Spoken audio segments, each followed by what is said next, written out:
যদি ভারতবর্ষের ক্রীড়া মানচিত্রে দেখেন 140 কোটির দেশ, অলিম্পিকে সোনা পায় 1-2 আর গুনতে পারছেন না, কষ্ট হচ্ছে। হ্যাঁ, তাও এখনো 1-2 এর পরে 18টা কর রয়ে গেছে।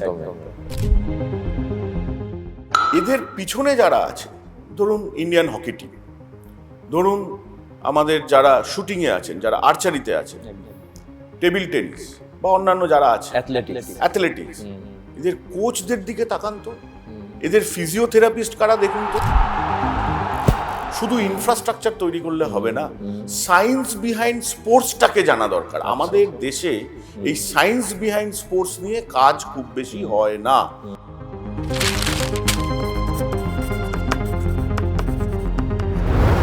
কোনো একটা কলেজ বাছার ক্ষেত্রে সংস্কৃতি পরায়ণ কলেজ স্রষ্টা বা বাংলার সংস্কৃতি সম্পর্কে অবগত মানুষ বা অধ্যাপক বা যারা ফ্যাকাল্টিস থাকেন, তাদের কি কলেজ মানে সেটা দেখে কি সিলেক্ট করে, নাকি হাইলি এডুকেটেড কোনো মানুষ তাদেরকে সিলেক্ট করে? মানে আমি কি বলছি বুঝতে পারছেন আপনি? যে আমি চাইছি সংস্কৃতি পরায়ণ শিক্ষা নাকি একদম হার্ডকোর এডুকেশন, কোনটা দেখেন আপনারা? সংস্কৃতি আমার দেশের এবং বিশ্বের এই সার্বজনীন শিক্ষার এই আঙ্গিক বা এই বাতাবরণ না থাকলে শিক্ষাটা সম্পূর্ণই হবে না।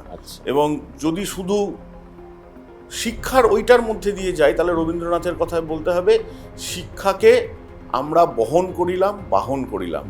সুতরাং সংস্কৃতি থাকতেই হবে। আচ্ছা, এরপরে আরেকটা জায়গা জিজ্ঞেস করব, যেটা হচ্ছে আজকে আমরা কেন জানি না প্রচণ্ডভাবে মিস করি, আর মানুষ না অনেক বেশি যান্ত্রিক হয়ে গেছে। আপনি আমার মনে আছে একটা পডকাস্টে বলেছিলেন যে ফোন হাতের মুঠোর মধ্যে মানুষের চলে এসছে। একটা সময় আমরা দেখতাম যে আমরা যখন ছোট ছিলাম, আমার বাবা কাকাদের কথা ছেড়ে দিচ্ছি, পুরনো প্রজন্ম ছেড়ে দিচ্ছি, কৌশিকদা আমরা মাঠে যেতাম, খেলাধুলো করতাম। মানে দেখুন, আজকে এই বাংলায় রিচা ঘোষ থেকে শুরু করে সৌরভ গাঙ্গুলি থেকে শুরু করে কম তো ক্রীড়াবিদ বা সারা বিশ্বের মানচিত্রে জায়গা করে নিয়েছেন এরকম লোকের তো যে অভাব রয়েছে তা তো নয়। কিন্তু এই যে যারা খেলোয়াড় তৈরি হওয়া বা না হওয়া, এটাকে কি এডুকেশনের মধ্যে আনা যায়? বা একজন খেলোয়াড় কিভাবে তৈরি হতে পারে? আপনি মানে আমার মনের কাছের একটা প্রশ্ন করেছেন।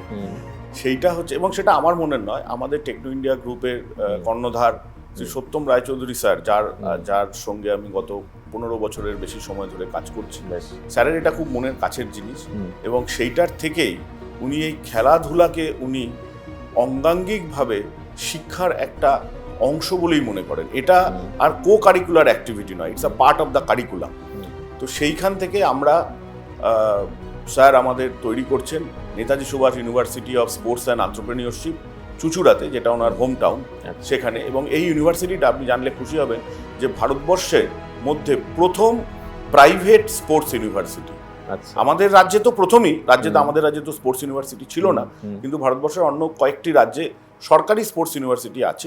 যেহেতু প্রথম রাজ্যে, আপনি একটু আমাকে ভেঙে গল্পটা বলবেন যে অ্যাকচুয়ালি কি করতে চাইছেন সত্যম স্যার?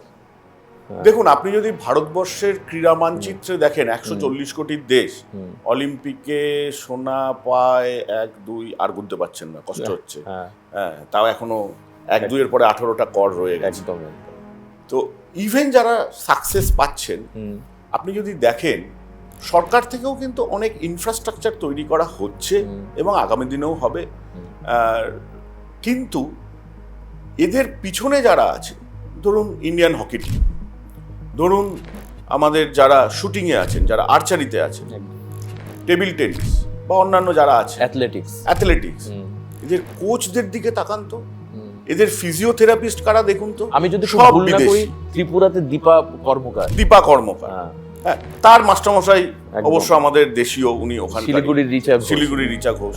এবং কিছুদিন আগেও আমাদের ইভেন ইন্ডিয়ান ক্রিকেট টিমেরও বিদেশি কোচ ছিলেন।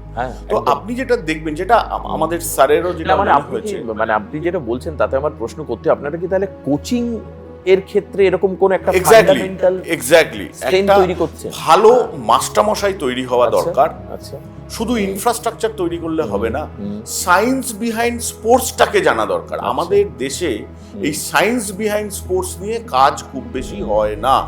এবং আধুনিক কালে আমাদের ন্যাশনাল ক্রিকেট একাডেমিতে অনেক ফেসিলিটি হয়েছে, কিন্তু আপনি যদি বেশ কিছু বছর পিছিয়েও যান তখন দেখবেন যে এই কনুই কতটা ভাঙছে সেটার জন্য বায়োমেকানিক্সের জন্য আমাদেরকে যেতে হতো অস্ট্রেলিয়ায়।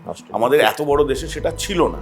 তো সেইখানে দাঁড়িয়ে আমাদের এই যে স্পোর্টস ইউনিভার্সিটি, আমাদের সত্যম রায়চৌধুরী স্যারের যেটা vision to create an infrastructure and ecosystem which will not only nurture the athlete but create best teachers for them, means creating best coaches, best support staff, এবং তার পিছনে একটা কন্টিনিউয়াস রিসার্চ ওয়ার্ক, একটা ইউনিভার্সিটির sports নিয়ে research work. These are some key foundation of this proposed Netaji Subhas university of sports and entrepreneurship at Chinsurah. অনেক অনেক ধন্যবাদ আপনাকে আজকের এই অনুষ্ঠানে উপস্থিত থাকবার জন্য। আমাদের সঙ্গে ছিলেন কৌশিক সরকার, দীর্ঘদিনের অ্যাডমিনিস্ট্রেটর এবং এখন তার পদ হচ্ছে deputy director, techno India group. কিন্তু কোথাও এটা মনে করার কোনো জায়গা নেই যে কোনো কলেজকে প্রমোট করবার জন্য আমরা এই অনুষ্ঠান করলাম। শিক্ষা এবং শিক্ষার অঙ্গনকে মানুষের সামনে তুলে ধরবার জন্যই আমাদের এই উদ্যোগ। সঙ্গে থাকবেন। নমস্কার। নমস্কার।